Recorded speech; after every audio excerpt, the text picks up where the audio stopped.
Welcome to On Texas Football. I'm Bobby Burton, joined by two legendary Texas high school coaches, Bryan, Erwin, and Bob Shipley, guys that have done it at the very highest level in the state of Texas high school ranks and also been on staffs in the college ranks as well. Each and every week, we have what we call Lunch with the Coach and get a chance to talk to them about the game of the past week and maybe look forward a little bit. Well, the Longhorns are off this week, so there's a bye week. That means we're going to talk a little bit more about that Vanderbilt game and get their thoughts. Bryan and Bob, I think we'll start with this one for you guys.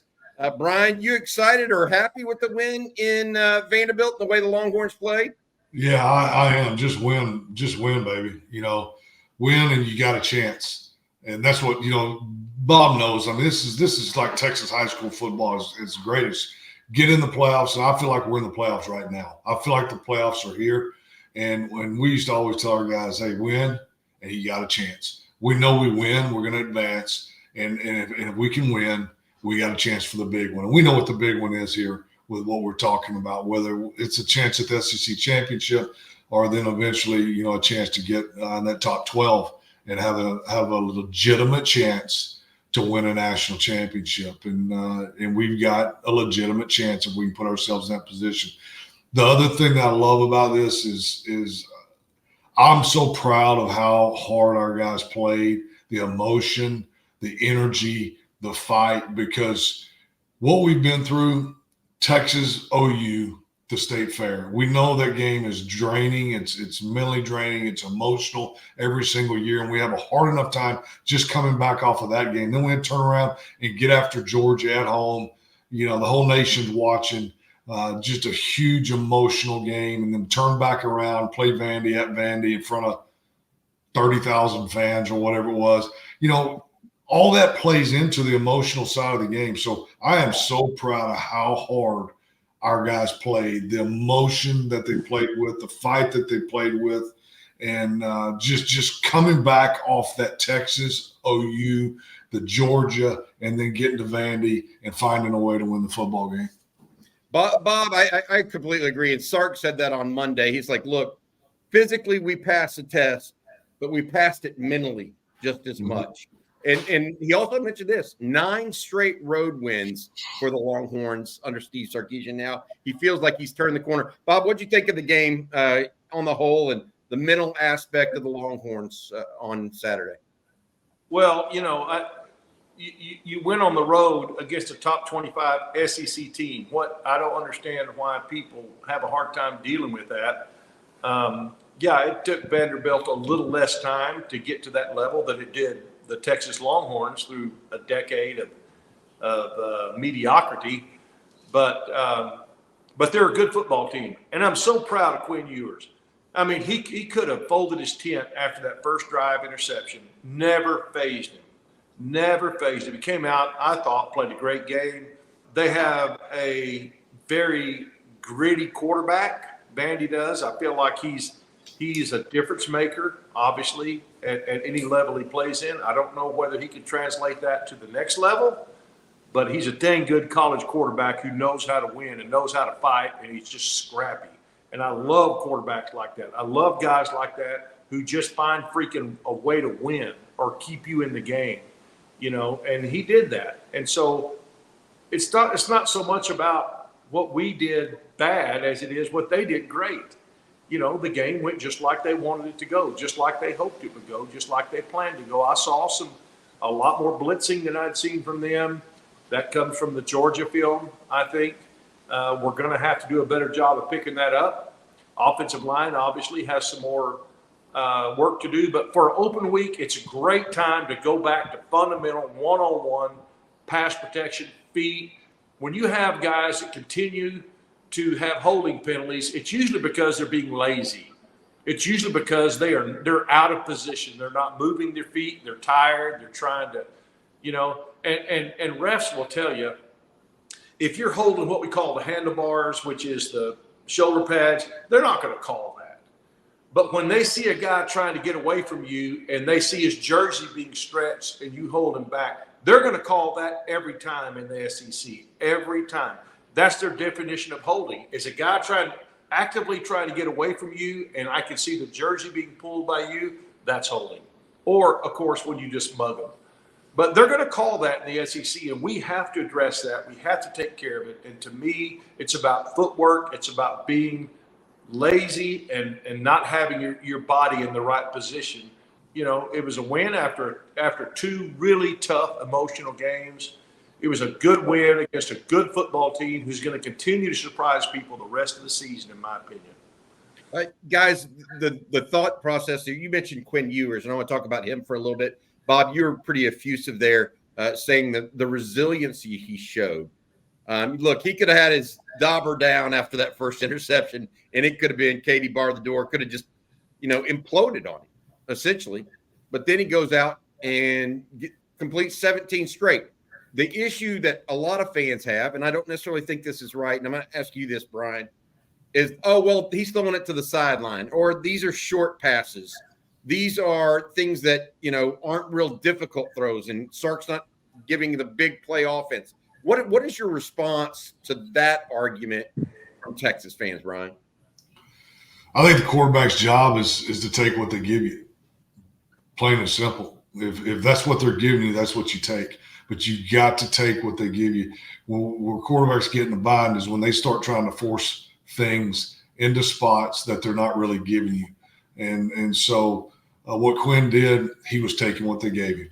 And the flats, the perimeter throws, the RPOs horizontally, we did struggle with the RPOs trying to throw it over the middle with the bang 8. We had the interception there in the first drive, and then we came back a little bit later, tried to throw a bang 8, and Quinn kept it and got sacked because it was the wrong read. But our RPOs, throwing them outside, throwing them horizontally, getting the ball checked down to the flat to our backs. I mean, I'll take Jaden Blue every single play. Like, if you want to call it 85 times a game, Jaden Blue one-on-one with an outside linebacker or a nickelback, I'll take it every play. Gunnar Helm out in the flat. So I just think he's taking what the defense is giving him, and that's what it's all about. The other thing, quarterback, what we always sold our quarterbacks on was their job was to move the chains. It's not about necessarily kicking field goals or scoring touchdowns. That's not the mentality. The mentality of a quarterback should be move the chains, move the chains, move the chains. And then we'll deal with the situational side of red zone play once we get there. And I thought Quinn did a great job of that, is taking what they gave him the other day and just move the chains, baby. Yeah, they were 9. I mean, people don't realize this, but Vanderbilt entered that game really good themselves on third down. Texas held them to, I think, 3 of 12. Texas themselves, 9 of 15. Yeah.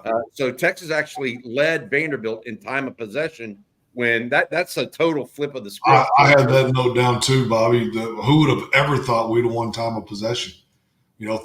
Basically 31 minutes to 29 minutes. We won time of possession. I would have never, in my wildest imagination, thought we'd win time of possession going in that game. The only way you win time of possession is to be able to move the chains, get first downs, and keep possessing the ball. Bob, I'll just say to that point, Bryan, in Sark's press conference today, he mentioned, in fact, our own CJ Vogel asked him, about throwing the ball down the field, and he's like, tell the DBs to move up. They're giving us too big a cushion, and so that's a pretty good answer. It scares me a little bit because now are you going to have DBs baiting him, and trying to get him to throw that the short stop route or whatever, and the DB jumping it because he knows that's what they're going to do. They're not going to try to run past him, but hopefully it won't come to that, and our staff will be able to counter that if it ever happened. But just and one more thing that CJ mentioned this on the winning drive yesterday, and that is I haven't seen a lot of the routes that you remember the routes we had Sanders run, like the delays that went across the middle and maybe up the sideline. Some I don't really know why we have abandoned that, because it was such an effective play, and I think Gunnar Helms is in the same league as Sanders. I don't think you lose a whole lot. So wondering if we're not going to come back to that at some point. And you wonder how much stuff Sark is keeping in his hip pocket. I say that, but if it was me, I would have done it on Georgia because every win to me is a must-win game. Yeah. But maybe he's keeping that stuff, some of that stuff in his hip pocket. And maybe we'll find out Thanksgiving weekend why he did. And we haven't seen the jumbo tight end package this year either. No, we're 8 games into it, and every game, Jaden Chapman as well as Malik Ogbo have traveled with 80+ numbers, right? Yet we haven't seen it. So we know it's still in the playbook, or else they wouldn't be traveling. Right? That's true. I want to flip over, Bob, and talk to you about the defense in a second. But first, I want to say thank you to our sponsor, Each and Every Lunch with the Coach, brought to you by our friend Laura Baker, Keller Williams Realty there in the Austin area. She is an Austin real estate expert, knows the city like the back of her hand, knows Georgetown, Round Rock, all places in between. Give her a shout, 512-784-0505. That's 512-784-0505. Or reach out to her at laura@andyallenteam.com. Bob, the defense, it travels. And that's what we saw on Saturday. What were a couple of things that you saw that impressed you with the D? Well, I like the way that we're creating turnovers. I mean, that's probably the first thing that stands out. But there were so many things that Vanderbilt had done successfully against other teams that they didn't necessarily do against us, and that's a credit to our defense. That's a tough offense to keep under wraps because you've got a quarterback back there who is just a playmaker. I mean, he is a blue-collar playmaker, and I love coaching those kind of guys. I love playing with those kind of guys because they just have that moxie about them. But I felt like our defense played within themselves, and that was great to see. First of all, in my opinion, but I just think we're improving week to week, and we're going to have our hands full the rest of the season. But I thought that we did a good job of taking away some of the things that Vanderbilt did well. I think it's interesting because what we saw from even A&M in the second half, a lot of that zone read stuff, that how Texas defended Vanderbilt, some of that, I'm not saying that A&M doesn't have better personnel because they do, but some of that translates.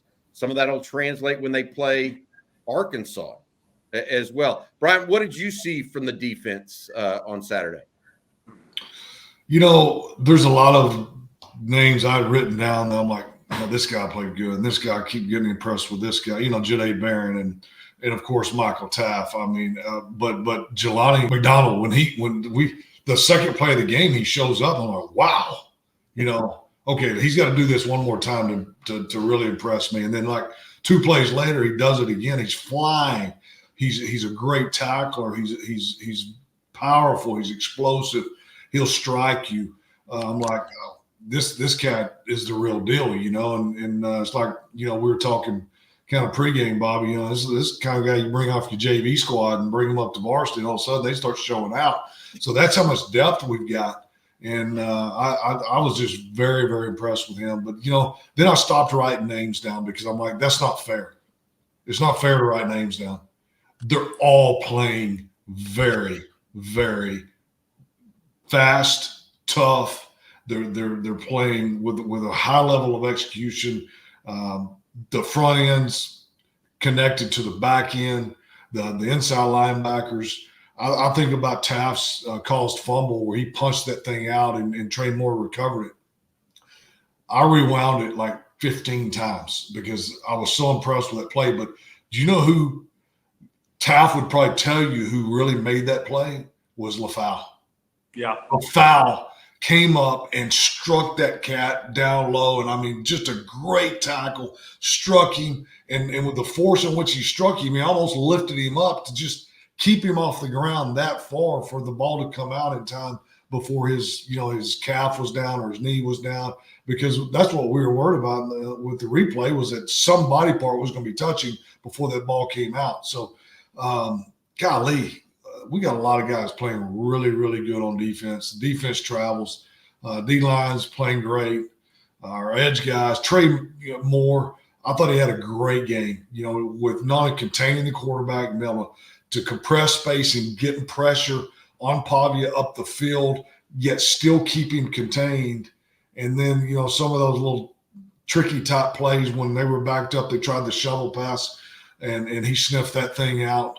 And that was a big play for us. I think that was the third down play. So there's really just no way to really bring up individual names, because I think they're all playing so hard and getting after it and playing physical. And like you said a while ago, defense travels. This defense is going to help us win championships.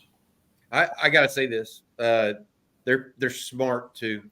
Mm-hmm. It's not it doesn't feel like a collection of talent. It feels like a defense. Yeah. Y'all agree with that comment? Yes. Oh, no doubt. Yeah. That's great. That's a great way to put it. Yeah. And Bryan, you'll like this. Clark Lee, the Vanderbilt head coach, in his post game, just talked about compressing space and how well Texas did that in comparison to some other defenses they've done. Diego Pavia, the quarterback, actually said that as well. Hey, look, their defensive line really kind of hemmed me in a little bit. Mm-hmm. And that's you mix all of that together and you got a winning recipe on the road for the Longhorns. I got a couple other questions for you guys before we get going here. One of them has to do with, you mentioned the holding calls, Bob. Some of them are not the tight end. Amari Niblack, when a running back cuts out, it's supposed to go off the front end and he cuts all the way back off the back end. That's not – Amari Niblack's going to get called on a hold 9 times out of 10, as any tight end would be, right? But, man, they are so tight on calling holds in the SEC compared to what Texas is accustomed to. I mean, Sark did a great job of explaining it in the press conference on Monday. He said of those 5 holds, 4 of them came on explosive runs. I mean, so they weren't 10-yard penalties. In effect, they were at least 20-yard penalties, right? I mean, what do y'all see on that? Is that just going to be the way it is in the SEC, Bob? I hope we can figure out the magic formula to unlock so that we can block effectively and not get called for holding. But yeah, I don't know. It is what it is, and I mean, if you go back and look at film, there's probably every other play you could call holding on somebody, probably, if you wanted to. But what they look at, of course, is point of impact. And did the holding affect the point of impact? And many times, unfortunately, it did. But we have to become more disciplined. And as I said, we can't be lazy. We've got to move our feet. We've got to continue to be sound with our mechanics in our pass blocking to have a chance to, to kind of shake this penalty bug we got off of us, because it's, like I said, it's not just a penalty, it's calling back big play penalties, and, if we hadn't have got the roughing the passer, I mean, how big a play is that? Now we're going to go up and it's a whole different ball game. We're going to win the game by 10, 17 points, something like that probably. So just tough penalties, but we've got to find a way to knock them down, because we're being penalized way too much, in my opinion. Bryan, what do you think about the consistency across? I mean, we talked a little bit about this in the pregame about the pass interference calls. It seems like they're really stringent on some things, but maybe lax on others. Your thoughts? Yeah, I feel like just watching other SEC games, the holding call is called more frequently. And we're seeing it, obviously, but I think also some other games that I've watched and some other teams, holding is called pretty frequently. But pass interference, it seems like they give those DBs a lot of leeway to really be physical, really fight, with that receiver and maybe not get all the way turned around, but do a lot of jersey pulling, a lot of tugging, a lot of hand fighting. And they give those DBs an opportunity to really compete and maybe play in a way that we're more accustomed to that being called PI, and it's not called PI. So it's like holding they're a lot more sensitive to holding, but they're not near as sensitive to defensive PI. Well, the one that I have a question about is the Ryan Wingo call. Yeah. I mean, I thought that was a clear PI. He wrapped his arm around his head, jerked his head, so he couldn't even get to the ball. Yeah. And whereas Manny Muhammad, I mean, look, call that a PI, to y'all's point, right? That's fine. Let's just be consistent with it. So if everything's going to be, that's where I was going. All right, look, we got a couple weeks now for the Longhorns play the Florida Gators. And I wanted to ask y'all this. What does Texas need to work on, in your opinion? What is the thought process right now for Steve Sarkisian and his crew going into this off week, the bye week, in prep for the last 4 regular season games? Bryan, you want to start? Yeah, I would say let's keep doing what we're doing defensively. Keep getting better. Keep working on what we're working on. Fundamentals, block protection, get on, get off, go make tackle, compress space, running the football, all that good stuff. I think defensively we're on track to become a really, really high-level defensive football team. Offensively, some things like Bob talked about, footwork in the run game, footwork and pass protection. We've got to get this offensive line gelled. We've got to get them gelled and get them gelled quick. We've got to become a unit up front to where we can establish some identity, and that's where I think we're lacking right now. I don't know what our identity is on offense. I like to be able to establish some identity going into this last phase of the season, get the run game going, solid in pass protection. We might need to cut down our protections. I know our slide protection's hurting us a little bit. Let's hone in on what we do well, and focus on our strengths. I think one other thing that I've thought about is, Sark runs a lot of compressed formations. And squeeze splits is what Saban called it. Yeah. Squeeze splits, compressed type formations, squeeze splits. So that's good in a way. And a lot of that's good for creating leverage in the run game, creating some leverage in the pass game, all that stuff. It's not like you got the old days where you talked about spread offenses where they're spread from, sideline to sideline. We still can be a spread offense, but being some of these squeezed formations. But I think we need to be careful about some of the plays that we're running out of these squeeze formations, especially like play action type passes. The naked bootleg that Quinn got intercepted the other day, because when you're squeezed, when you have these tight compressed formations, an outside backer or a nickel doesn't have to show you anything, and he can still come off the edge. And because he's so tight to the formation, covering down the number 1 or the number 2 receiver, he can come and he's not going to give anything away. But if we're a little bit more spread out in a few of these play action passes or naked type situations, then that guy, if he's going to be blitzing off the edge, he's got to show his hand. He's got to show his hand a little bit pre-snap, and Quinn will have an idea that, hey, I'm going to fake this thing. When I wheel my head around, that guy may be in my face, and I got to be ready to deliver to the tight end. But when we're in this compressed squeeze formation, it's a little more difficult for the quarterback to identify if that guy's truly a threat, because he's always a threat in these squeeze formations. So I like to see us take advantage of the squeeze sets when we need to, but at the same time, maybe spread out a little bit more to clean the picture up for Quinn. That's why the cleanest picture you can give a quarterback is empty, right? I've heard Rod Babers talk about this a gazillion times, how much he loves empty. The empty formation is the cleanest picture you can give a quarterback, because now the field is spread. The defense is going to declare itself. There's only a couple things that they can do.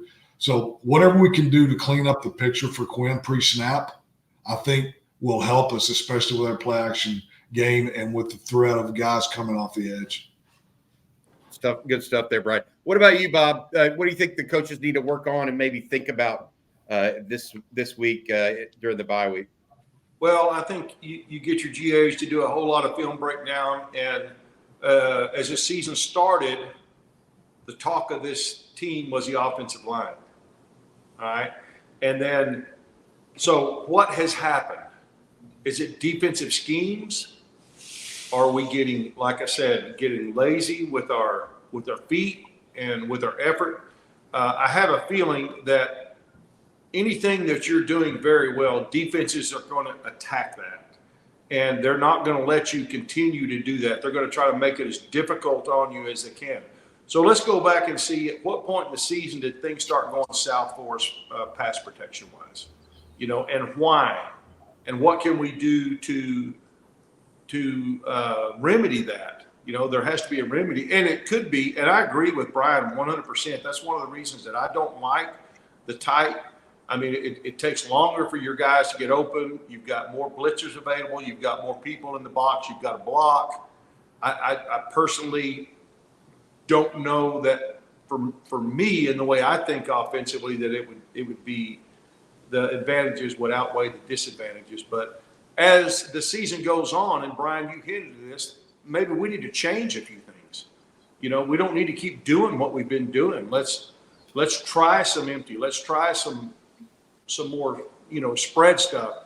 But I think that would be very important for us offensively. But also, as I said, it's a great time during the open week to go back and work on fundamentals. Just go back in your individual periods and work on fundamental stuff, little things that you hadn't been able to rep as much because you're game planning more than you were during spring ball and during training camp. You're working more on just basic fundamentals. And I don't think we need to get too far down the season without going back and having a little review, a crash course review on what got us where we are and why, what were we doing then that we're not doing now. Yeah. And hey, look, to y'all's point, they're 7-1. Longhorns 7-1. Everything they asked for is ahead of them. Mm-hmm. All right. I appreciate you guys for spending time with me today and with the folks here at On Texas Football. That's Bob Shipley and Bryan Erwin, two former high school coaches. Thank you also to Laura Baker, Austin real estate expert. Give her a shout, 512-784-0505, or reach out to her at laura@andyallenteam.com. If you're moving to, from, or within the Austin area, Laura Baker is who you want to call. Guys, I'll see you again next week, bye week. But we got Florida coming up. It's the meat of the SEC schedule on the way. For Bob Shipley and Bryan Erwin, I'm Bobby Burton. Y'all have a good week. Hook 'em. Hook 'em.